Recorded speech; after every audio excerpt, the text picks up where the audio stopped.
Hi guys, welcome to revision time. आज मैं ला रही हूँ आप सभी के लिए आरआरबी एनटीपीसी एग्ज़ाम 2025 के 13 जून को पूछे गए थर्ड शिफ्ट के क्वेश्चंस के एनालिसिस वीडियो। इस वीडियो में आपको जीके जीएस के क्वेश्चन मिलेंगे जो कि 13 तारीख के थर्ड शिफ्ट के एग्ज़ाम में पूछे गए हैं। वीडियो बहुत ही इंपॉर्टेंट है क्योंकि बहुत ही इंपॉर्टेंट एक्स्ट्रा फैक्ट्स दिए हुए हैं जिनसे एग्ज़ाम में क्वेश्चन बन रहे हैं। साथ ही मैं आपको ये भी बताऊँगी कि कौन कौन से क्वेश्चन बार बार एग्ज़ाम्स में रिपीट हो रहे हैं। तो जिनके एग्ज़ाम नहीं हुए हैं उन लोगों के लिए ये वीडियो काफ़ी हेल्पफुल है। वीडियो को स्टार्ट करने से पहले अगर आप चैनल पर पहली बार आए तो चैनल को ज़रूर सब्सक्राइब कर लें और साथ ही इस वीडियो को लाइक भी ज़रूर कर दें। तो चलिए स्टार्ट करते हैं 13 जून को पूछे गए थर्ड शिफ्ट के सारे क्वेश्चंस के एनालिसिस। क्वेश्चन नंबर 1, समकालीन कर्नाटक संगीत में मेलकर्ता यानी कि मूल राग कितने होते हैं? इसका आंसर है 72। 72 मेलकर्ता को दो भागों सुधा मध्यमा और प्रति मध्यमा में विभाजित किया गया है। इस 72 मेलकर्ता राग में 12 समूह हैं जिन्हें चक्र कहा जाता है। इसे भी याद रखिएगा। अगला क्वेश्चन है, आर्थिक सर्वेक्षण 2023-24 के अनुसार 2030 तक भारत की कितने प्रतिशत अधिक आबादी शहरी क्षेत्र में रहेगी? इसका आंसर है 40%। नेक्स्ट क्वेश्चन, माजुली द्वीप किस नदी पर स्थित है? इसका आंसर है ये ब्रह्मपुत्र नदी पर स्थित है। माजुली द्वीप असम राज्य में ब्रह्मपुत्र नदी के बीच स्थित है। अगला क्वेश्चन है, बाल गंगाधर तिलक ने मराठा समाचार पत्र किस भाषा में प्रकाशित किए थे? इसका आंसर है अंग्रेज़ी भाषा में। मराठा एक अंग्रेज़ी समाचार पत्र थी, ना तो हिंदी और ना ही मराठी ये थी। बाल गंगाधर तिलक ने एक और समाचार पत्र की शुरुआत की थी जिसका नाम था केसरी। केसरी नामक समाचार पत्र मराठी भाषा में शुरू की गई थी, ना कि अंग्रेज़ी। तो दोनों ही के आपको भाषा याद रखने हैं। अगला क्वेश्चन है, ताप्ती नदी का उद्गम किस पर्वत श्रृंखला से होता है? इसका आंसर है सतपुरा पर्वत श्रृंखला से। ताप्ती नदी का उद्गम सतपुरा पर्वत श्रृंखला से होता है जो मध्य प्रदेश के बैतूल जिले में मुल्ताई स्थान में स्थित है। नेक्स्ट क्वेश्चन, अहमद सरहिंदी ने किस वंश के शासक को मोहम्मद साहब का वंश बताया था? इसका आंसर है मुगल वंश का।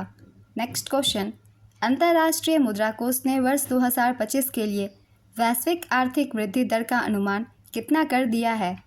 इसका आंसर है 2.8%। 2024 ब्रिक्स शिखर सम्मेलन रूस के किस शहर में आयोजित किया गया था? इसका आंसर है कजान। इससे पहले भी ब्रिक्स के आयोजन से क्वेश्चन पूछे गए थे।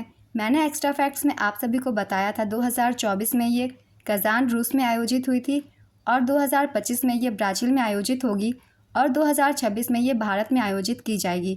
तो ये सभी आयोजन याद रखिएगा। अगला क्वेश्चन है, भारत सरकार ने हथियार खरीदने वाले देशों को वित्तीय सहायता प्रदान करने के लिए किस बैंक का इस्तेमाल किया है? इसका आंसर है एक्सिम बैंक। इसका पूरा नाम है export import bank. Next question, निम्नलिखित में से कौन भारत में नागरिकता प्राप्त करने का एक तरीका नहीं है?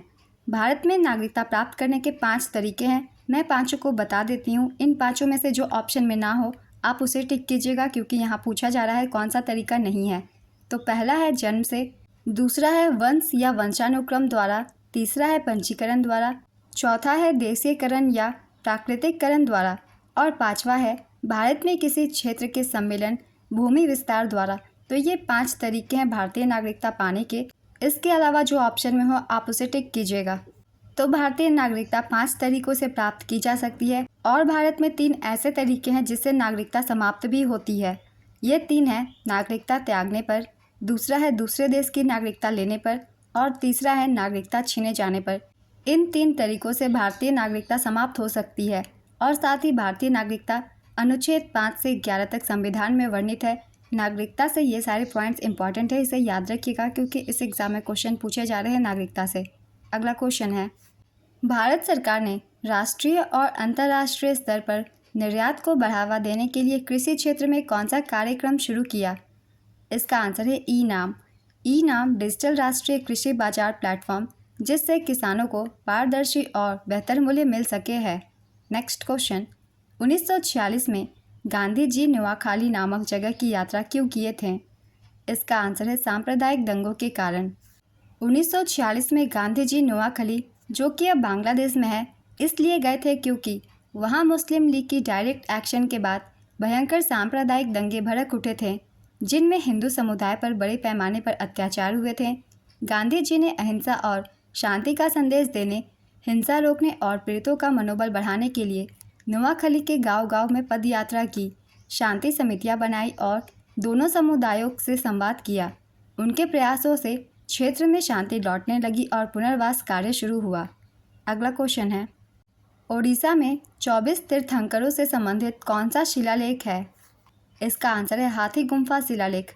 ओडिशा में उदयगिरी और खंडगिरी गुफाओं में पाया गया हाथी गुम्फा शिलालेख जैन धर्म के 24वें तीर्थंकरों से संबंधित है। नेक्स्ट क्वेश्चन, पूजा शर्मा को बीबीसी की 100 प्रेरणादायक और प्रभावशाली महिलाओं की सूची में किस लिए शामिल किया गया? इसका आंसर है क्योंकि उन्होंने दिल्ली में 4000 से अधिक लावारिस और बेनाम शवों का अंतिम संस्कार किया और सभी धर्मों के मृतकों को सम्मानजनक विदाई दी। अगला क्वेश्चन है, राष्ट्रीय मानवाधिकार आयोग के वर्तमान अध्यक्ष कौन है? इसका आंसर है न्यायमूर्ति वी रामासुब्रमण्यम।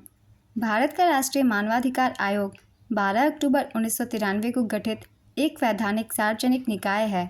यह 28 सितंबर 1993 के मानवाधिकार संरक्षण अध्यादेश के तहत है। एनएचआरसी का मुख्यालय सरदार पटेल भवन, नई दिल्ली, भारत में स्थित है।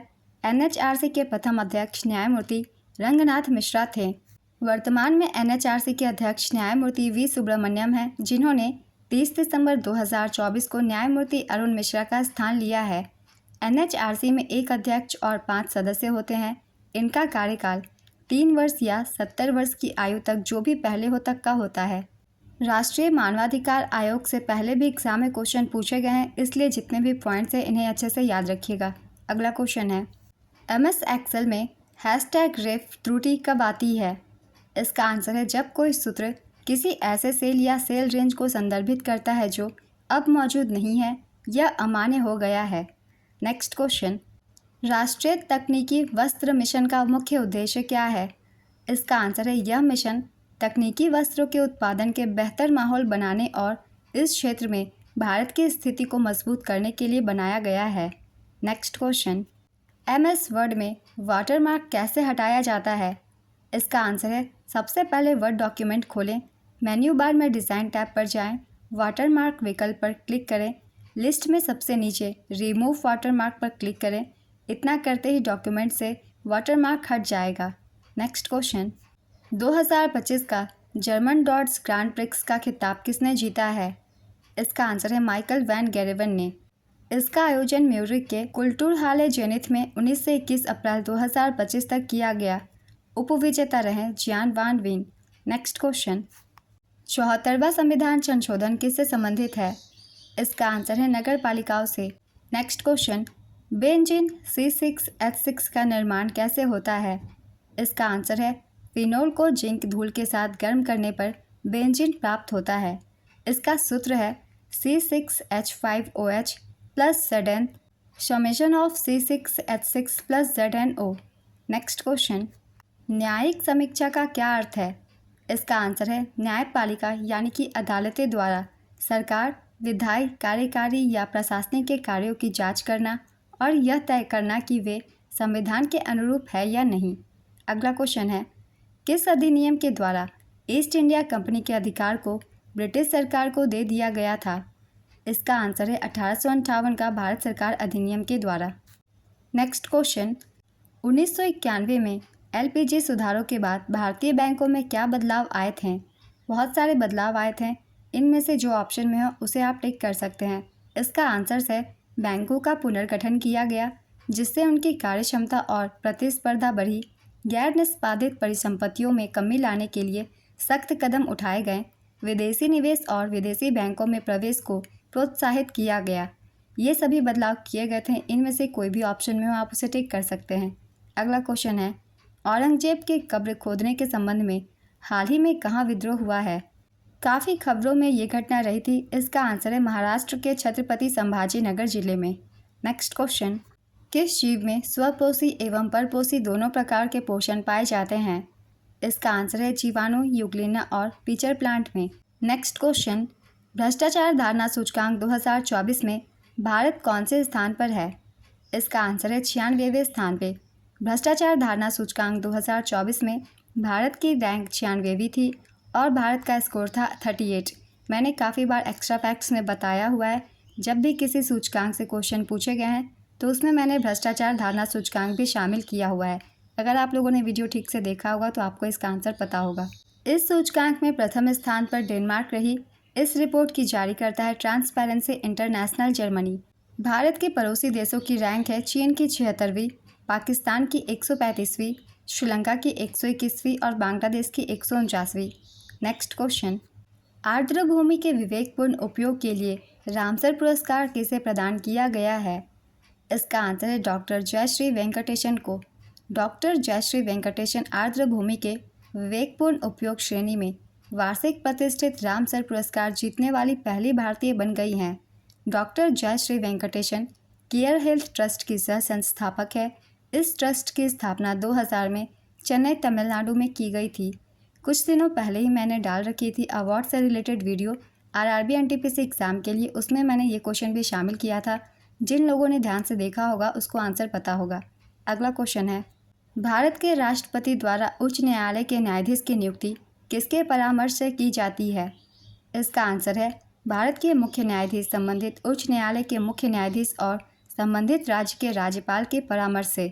नेक्स्ट क्वेश्चन, चंद्रगुप्त मौर्य का उत्तराधिकारी कौन था जिसने 298 ईसा पूर्व से 273 ईसा पूर्व तक शासन किया था? इसका आंसर है बिंदुसार। बिंदुसार चंद्रगुप्त मौर्य का पुत्र था जिसने चंद्रगुप्त मौर्य के बाद गद्दी संभाली और शासन किया। आज की एनालिसिस वीडियो कंप्लीट होती है। अगर आप सभी को ये वीडियो हेल्पफुल लग रही हो तो इसे लाइक ज़रूर कर दीजिएगा और इस तरीके की कम टाइम की एनालिसिस वीडियो के लिए चैनल को ज़रूर सब्सक्राइब कर लीजिए। आप सभी को आने वाले एग्जाम्स के लिए भी एनालिसिस वीडियो मिलते रहेंगे। तो फिर मिलते हैं अगली वीडियो के साथ। आप सभी को आने वाले एग्जाम्स के लिए ऑल द बेस्ट।